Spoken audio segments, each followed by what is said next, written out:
Hi guys, welcome back to Braids 101. I have basically just finished showing you how to transform long box braids, boring and straight as the case may be, into fabulous curls. So do check out the video tutorial if you want. The reason why we're getting super close is because I'm going to show you today how I detangle my hair. But firstly, I'm going to talk about how to prevent matting of your braids, especially when you have them in for a long time. I know that this is a reason why loads of people tend to keep their braids in for about a month or so, but considering how long it takes to braid your hair, I just feel like if you can, if you're not bored, do leave them in for longer and just enjoy the benefits of your hair being protected the whole time. So the first thing I do when I'm trying to avoid matting, I've mentioned this in some of my other videos, is to make sure that everything I use on my hair is of a light consistency. So when I shampoo my hair, I dilute my shampoo. If I am conditioning my hair as you ought to, I dilute that also, and that just means that it's easy to, I'm just gonna get a bit more comfortable.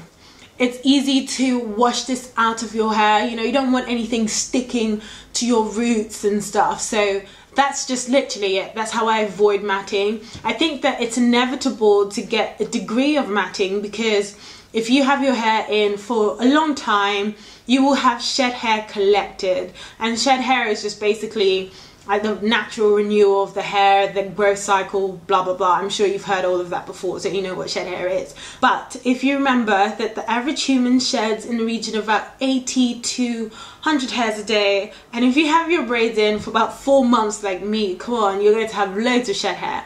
It has nowhere to go, so it's going to collect at the roots of your braids. So again, my braids have been in for 4 months, so I'm just going to show you today the kind of matting that you can expect when you've had your hair in for a while and what the shed hair looks like, and then I'll also show you how to detangle it to make sure you have no breakage and everything looks good.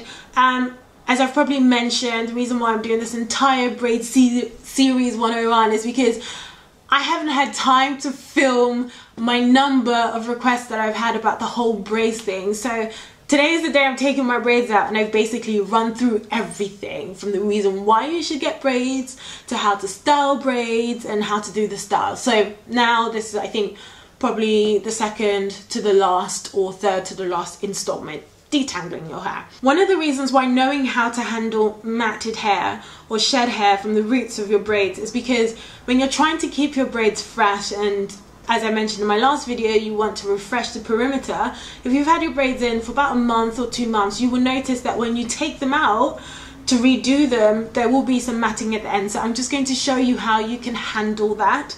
For me, because I'm taking my braids out today, I'm not actually going to, you know, take out a single braid, unravel it, and then undo it and then put it back in. I'm basically just going to cut it. So this is going to kind of roll into my next video, which is how I take down my braids. So first things first, let's get to showing you what matte hair looks like. I am going to come close, like super close, and show you this braid. So guys, let me give you a brief history of this strand here.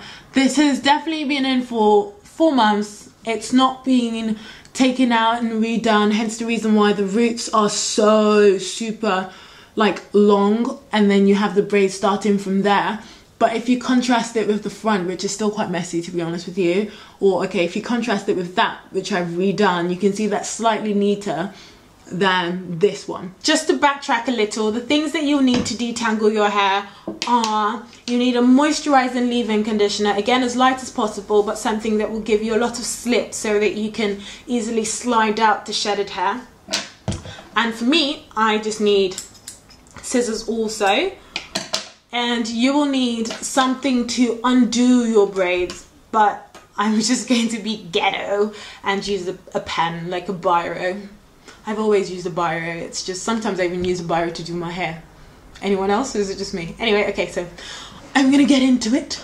So this is the braid we were looking at before, and because I'm taking out my hair, I'm basically just going to snip there.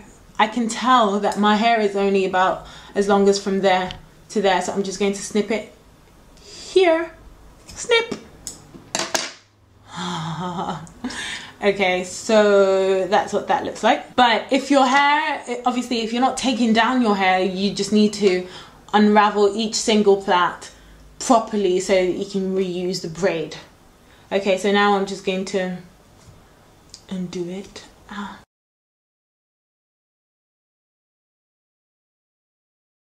So guys, you can tell here that my hair seems to be quite smooth at the top there, whereas it's a lot more collected at the bottom.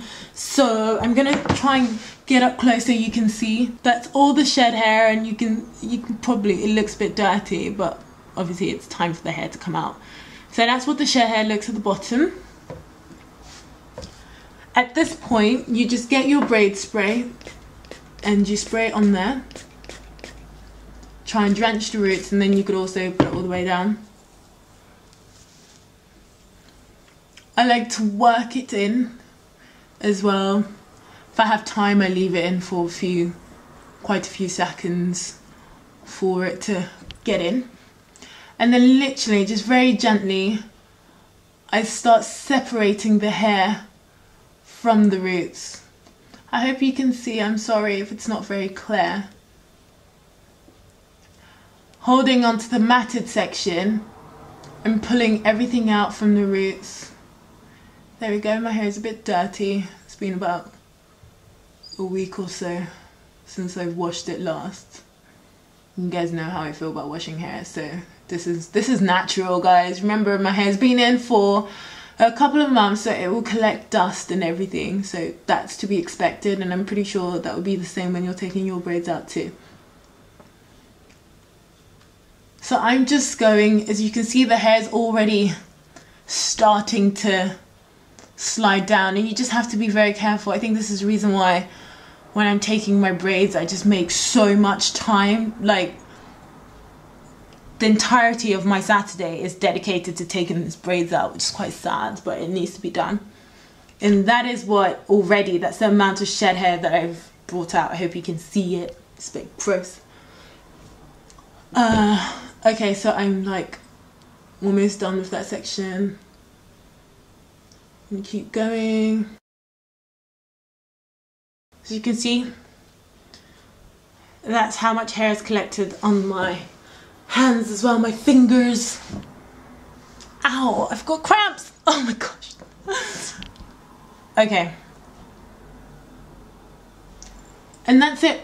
That's how I detangle. I'm going to run through it again.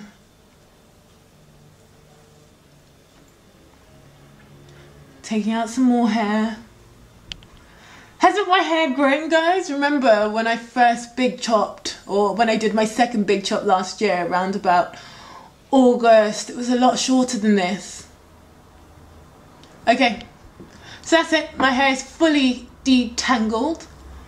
I can run a comb through it, but there's no particular reason to. So for me, my hair is done. It's completely detangled. As you can see, I can run my hands through it.